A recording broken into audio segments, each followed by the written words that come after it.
சொக்கானுக்குரிய சொக்க வச்சு இழுக்குறிய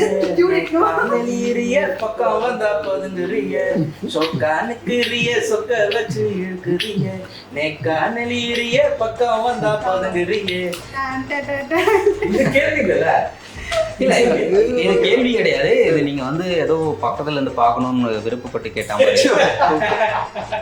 இப்போ வந்து அந்த படத்துல வந்து யோகி பாபு சார் இன்னொரு டைலாக் ஒன்று சொல்லுவாரு, மன்சூர் அலிகான தவிர மீதி எல்லாம் கைதியா நடிக்கிறீங்கடா அப்படின்ட்டு.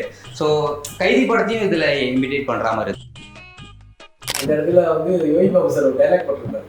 அந்த கோட் படத்துல வந்து இவர் வந்து போவா டான்ஸ் ஆடுறது இந்த படத்துல ஆடுவாரு. அதான் அது வந்து அவர் சொல்லி கொடுத்ததுதான். எப்படின்னா ஆடுற மாதிரி இல்லை. ஸோ ஃபர்ஸ்ட் நான் ஆட போயிட்டு ஓகே ஃபைன் வர மாதிரி. அது 5வது படத்துலயும் இருக்கு, கோட் படத்துலயும் இருக்கு. சரி இந்த படத்துல நீ பண்ணிடுற, அது ரெண்டுமே ஹிட்டு, இந்த படமும் ஹிட் ஆகட்டும், நீ வந்து ஆடிட்டு. இதுல வர கொஸ்டின் என்கிட்ட கொடுங்க, நான் மட்டும் தான் ஓட்டுவேன், நீங்க யாரும் ஓட்டுவேன். யோகி பாபு சாரோட டேட்ஸில் ஒரே ஒரு நல்ல சாங் முடிக்கணும், ஒரு சீனும் முடிக்கணும். எங்களுக்கு ரொம்ப டென்ஷனாக இருந்துச்சு. ஆனால் பிரபு சார் வந்து நல்ல ஒரு ஐ மீன் யார் வேணா இருக்கலாம்.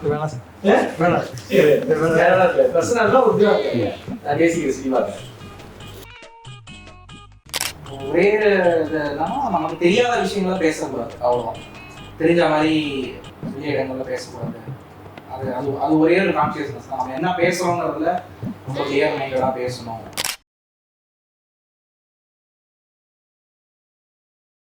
எஸ்வி ரியல் எஸ்டேட் மற்றும் உங்கள் ப்ராப்பர்ட்டிஸ் வழங்கும் சிஎம்டிஏவால் அங்கீகரிக்க பெற்ற அனைத்து வசதிகளுடன் கூடிய வீட்டுமனைகள் ரெடியில் மாதவரம், பொன்னேரி, மீஞ்சூர் பகுதிகளில் உடனே வாங்கிட இன்றைய தொடர்பு கொள்வீர். தொடர்பு கொள்ள வேண்டிய தொலைபேசி எண் 9791175755. சார் இப்போ வந்து இந்த டீமே அசம்பிள் ஆகிறதுக்கு நீங்கள் தான் ஒரு பேக் போனாக இருந்து செயல்பட்டீங்க அப்படின்னு சார் சொன்னாங்க. ஸோ இந்த விஷயத்தில் வந்து ஒரு எல்லாரையுமே வந்து அசம்பிள் பண்ணுறதோ இல்லை ஒரு விஷயத்த ட்ரை பண்ணும்போது ஒரு டிஃபிகல்ட்டான ஒரு விஷயம் இருந்திருக்கும்ல.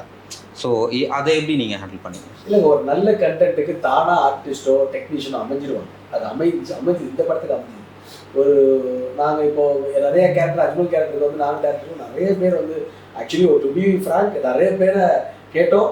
நிறைய டைமில் வந்து அவங்க வேறு ஷூட்டிங்கு, அப்புறம் படம் டேட்ஸ் இல்லை, அதுக்கப்புறம் ஏதோ ப்ராப்ளம் அப்படின்லாம் கேட்டாங்க. ஆனால் இந்த படத்துக்கு அஜ்மலை தவிர வேறு யாரும் பர்ஃபெக்டாக ஷூட் ஆவாங்கன்னு இப்போ யோசிச்சு பார்த்தா இல்லை. ஏன்னா அந்த கேரக்டர் கரெக்ட் 100% 200% அஜ்மல் கொடுத்துருக்கு. ஸோ அந்த அளவுக்கு அவருடைய இன்னைக்கு படம் பார்த்தவங்க எல்லாம் நான் சொன்னேன்.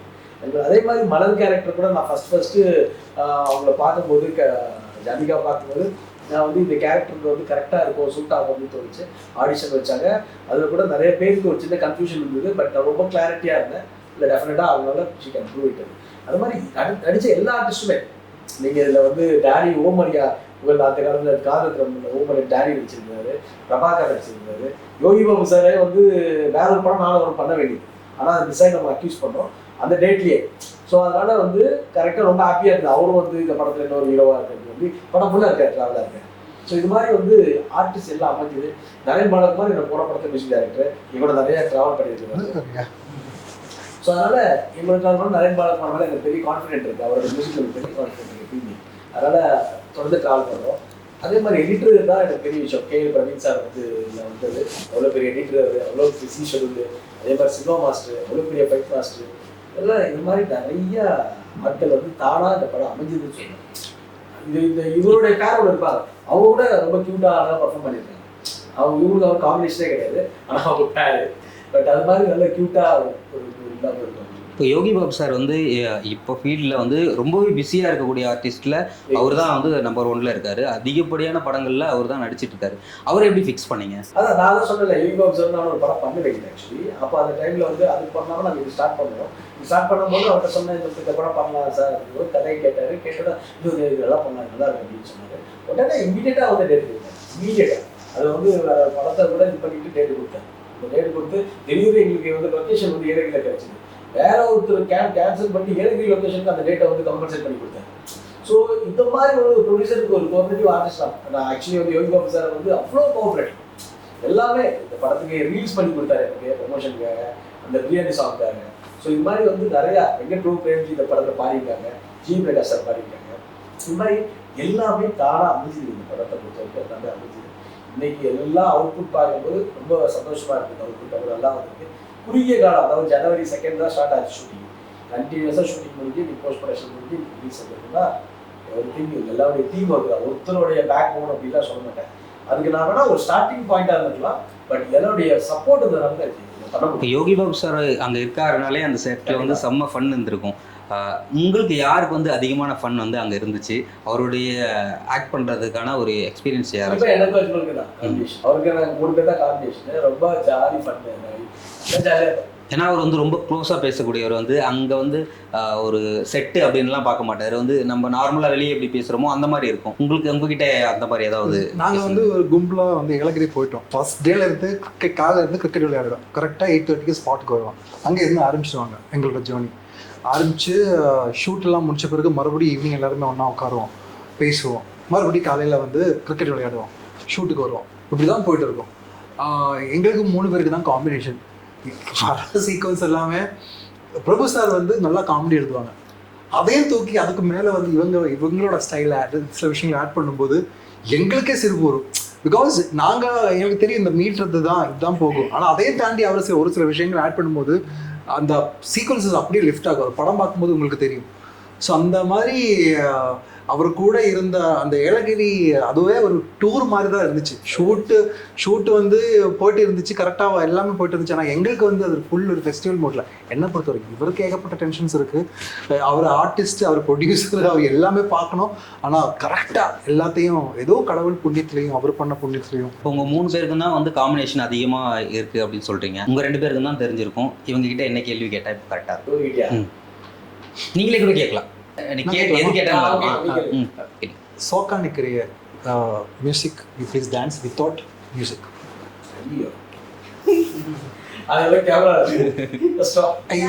He will sing. Okay. You should just do movement, sitting itself. Okay. That's easy. சொக்கா நிக்கிறிய சொக்க வச்சு இழுக்கிறிய காணலிரிய பக்கம் வந்தா பதுங்குறிய சொக்கா நிக்கிறிய சொக்க வச்சு இழுக்கிறிய நெக்கானலிரிய பக்கம் வந்தா பதுங்குறிய.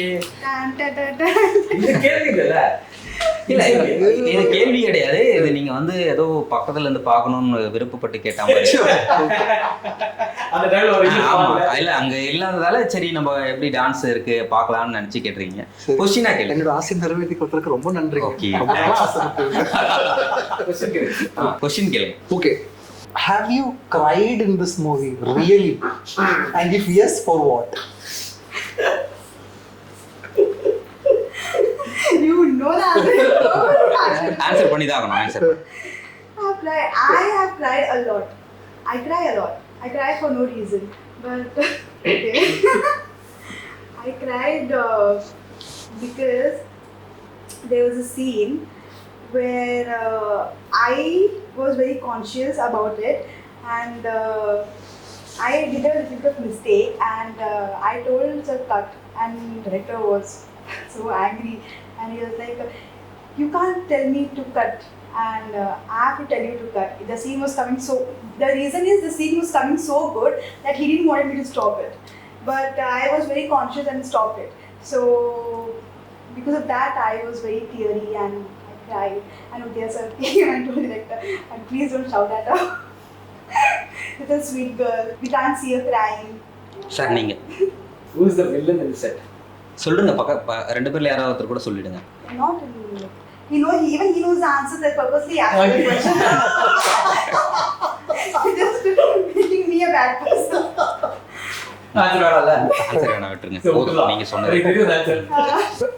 சரி. ஓகே சார், இப்போ அந்த சாங் வந்து இப்போ நிறைய பேர் வந்து கண்டிப்பாக யூஸ் பண்ணுவாங்க. ரீல்ஸ்லாம் போகும், பெரிய அளவில் ரீச் ஆகும். ஸோ இதில் லிரிக்ஸ் வந்து எந்த அளவுக்கு வந்து இம்பார்ட்டண்ட்டாக இருந்துட்டு இருக்கு? கண்டிப்பா இது வந்து நீங்க அது ஒரு சாங்கா மட்டும் இல்லாம அது ஒரு ரெசிபியா இருக்கும். ஆமா, நிறைய விஷயம் புளியந்தோப்பு பிரியாணி பத்திலாம் கூட சொல்லியிருப்பாங்க.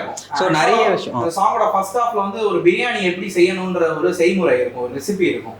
செகண்ட் ஹாஃப்ல வந்து எங்கெங்க எது ஃபேமஸ், பிரியாணியோட ஆரிஜின்றது எப்படி வந்தது, அக்பரும் ஷாஜகானும் விட்டு போன ரெசிபி அப்படின்னு சொல்லிட்டு அப்படின்னா அதோட ஸ்டான்ஸா ஸ்டார்ட் ஆகும்.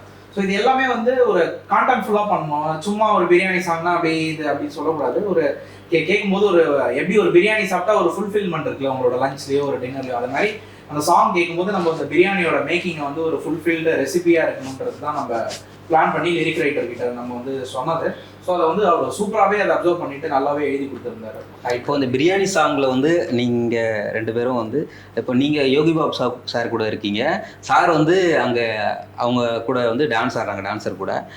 ஸோ அந்த இடத்துல நிறைய ஃபன் நடந்திருக்கும் கண்டிப்பாக. ஏதாவது ஒன்று சொல்ல முடியும் அந்த இடத்துலயா? ஒரே ஒரு விஷயம் ஞாபகம் இருக்கு. அந்த இடத்துல வந்து யோகி பாபு சார் ஒரு டைலாக் போட்டிருப்பாரு. அந்த கோட் படத்துல வந்து இவர் வந்து போவா டான்ஸ் ஆடுவாரு, பேர் மாட்டல, இந்த படத்துல ஆடுவாரு. அதான் அது வந்து அவர் சொல்லி கொடுத்தது தான். எப்படின்னா ஆடுற மாதிரி இல்லை. ஸோ ஃபர்ஸ்ட் நான் ஆட போயிட்டு ஓகே ஃபைன் வர மாதிரி. அது 5வது படத்துலையும் இருக்கு, கோட் படத்துலையும் இருக்கு. சரி இந்த படத்துல நீ பண்ணிடுறா, அது 2மே ஹிட்டு, இந்த படமும் ஹிட் ஆகட்டும், நீ வந்து ஆடிடு. ஸோ அதுக்காக வச்ச ஒரு குட்டி விட்டு இல்லை. ஆக்சுவலாக சூப்பர் நிறைய எனர்ஜெட்டிக்காக நீங்கள் பண்ணியிருந்தீங்க. ஸோ அந்த சாங்கை கேட்கும் போதே நல்ல வைப் இருக்குது கண்டிப்பாக. அந்த சாங் ஹிட்டான சாங். நீங்களும் யோகி பாபு சாரும் பிரியாணி செஞ்சுட்டு இருக்கீங்க, அவர் மட்டும் தான் அங்கே ஆடிட்டு இருக்காரு.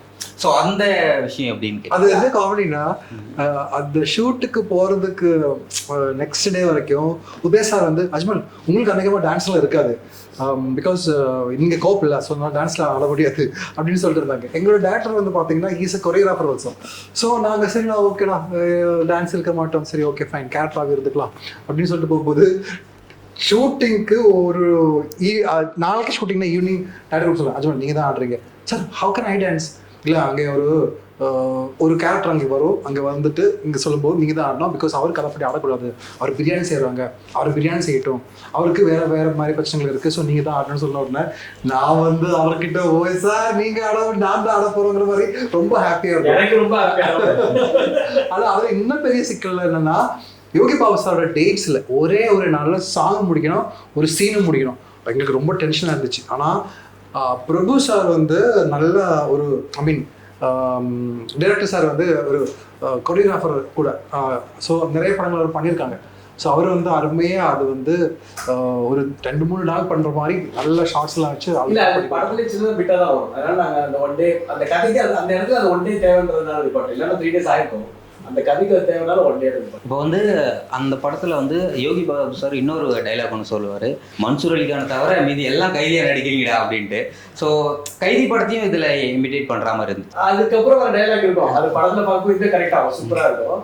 ஃபன்னா வந்து அவர் போடுற ஃபன் தான் இது எல்லாமே. இந்த விலங்கு பாருங்க வளகா பண்ணாரு, நம்மளுக்கு வளகாப்பா மன்சூர் அலிகானை தவிர எல்லாம் கைதியாக நடிக்கிறீங்களா அது மாதிரி சொல்லுவார். இந்த மாதிரி நிறைய ஃபன் ஒன்றும் இல்லை, பட்டா அவர் வர இடத்துலலாம் தெரிவிக்கும் அந்த மாதிரி பண்ணிடுங்க. ட்ரைலர்ல இவ்வளோ டீட்டெயில்ஸை பார்க்க முடியும், நிறைய விஷயங்கள் வந்து இதுல டீட்டெயில்டா இருக்கு. ட்ரைலர்ல ஆனால் இவ்வளோ டீட்டெயில் கொடுத்த ட்ரைலர் ஃபர்ஸ்ட் ட்ரைலரா இது இருக்கலாம் மேபி. ஏன்னா நிறைய விஷயங்கள் வந்து ட்ரைலர்லயே கொடுத்துட்டாங்க, அப்போ படத்துல என்ன இருக்கும் அப்படின்னு அதோட ஜாஸ்தியா இருக்கும். இது ஒரு குட்டி ஹிண்ட் மட்டும் தான், இதுதான் மற்றது எல்லாமே படத்துல தான் வரும். ஆனா இதான் நீங்க இது உங்களுக்கு ஒரு ஐடியா வந்துச்சு இல்லையா, படம் இதுதான் நிறைய இருக்கு நிஜமாவே ஹிடன்ஸ். இது என்னவா இருக்கும் அந்த எதிர்பார்ப்பு கண்டிப்பா அந்த ட்ரைலர்ல கண்டிப்பா இருக்கு. ஸோ அதை பத்தி கேட்கிறேன். ட்ரைலர் வந்து எடிட்டர் பண்ணும்போது நான் கேட்டேன், சார் இது இல்ல இதுதான் கரெக்டான கண்டென்ட்டா இருக்கும், இது கியூரியஸிட்டியா இருக்கும். ஏன்னா படத்துல இதுக்கப்புறம் நிறைய விஷயங்கள் இருக்கு. ஸோ இதை நம்ம வந்து பிளே பண்ணாலும் அவங்க மைண்ட் செட்டோட படம் பார்ப்பாங்க. ஒரு மைண்ட் செட் இதுதான், ஒரு புலன்ல இருந்து சேலத்துல கொண்டுட்டு வர ஒரு கதை தான், டிராவல் கதை தான். இந்த டிராவல்ல ஒரு டாப்புக்கும் ஒரு போலீஸுக்கும் ஒரு அக்யூஸ்ட் ஒரு கைதிக்கும் நடக்கிற ஒரு சம்பவம் தான். இது இந்த கைதிக்குள்ள எல்லாமே இருக்கு, எல்லாம் சேர்ந்துதான். அதுக்கான நீங்க படத்துல பார்க்க நிறைய. சரி ஓகே, ஒரே ஒரு டாஸ்க் மட்டும். நான் ஒரு ஷீட் பவுல் கொடுக்குறேன், இதில் நீங்களே செலக்ட் பண்ணி எடுங்க. இதில் வர கொஸ்டின் என்கிட்ட கொடுங்க, நான் எடுத்துக்கிறேன். நான் மட்டும் தான் உருட்டுவேன், நீங்கள் யாரும் உருட்டுவேன், ஓகேங்களா? Okay okay. நீங்கள் தமிழ் படிக்க தெரியாதே, இங்கிலீஷில் தான் இருக்கு. ஓ சரி, இங்கிலீஷில் தான் இருக்குது, நீங்கள் படித்து சொல்லிக்கலாம். நான் படித்து சொல்கிறேன். இவங்களுக்காக உயிரை கூட கொடுப்போம்னா அது யாரு? யார் வேணா இருக்கலாம்.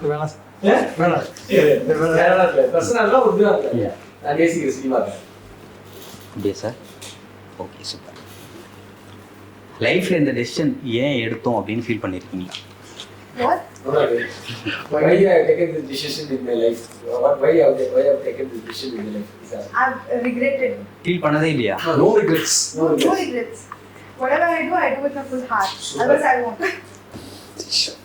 இது வரைக்கும் நீங்கள் நடித்ததில் ரொம்பவே கஷ்டமான ஒரு ஷாட், இந்த ஷாட் நான் நடிக்கிறதுக்கு ரொம்பவே கஷ்டப்பட்டேன் அப்படின்னா நீங்கள் எது சொல்லுவீங்க? See, I always been with good directors and technicians around. So எனக்கு எல்லாமே ரொம்ப ஈஸியாக இருந்துச்சு. ஆனால் 5வது நடிக்கும்போது மட்டும்தான் எனக்கு கொஞ்சம் டென்ஷன் இருந்துச்சு. ஏன்னா நான் வந்து அப்போ தான் இறங்குறாங்க. ஆனால் ஒரு சீக்வன்ஸ் வந்து எனக்கு ரொம்ப பிடிச்ச சீக்வன்ஸ். அது வந்து எனக்கு அந்த அந்த சீக்வன்ஸ் வந்து நான் ஜாயின் பண்ணால் அன்னைக்கு எடுக்கிறோம் இந்த சீக்வன்ஸ்.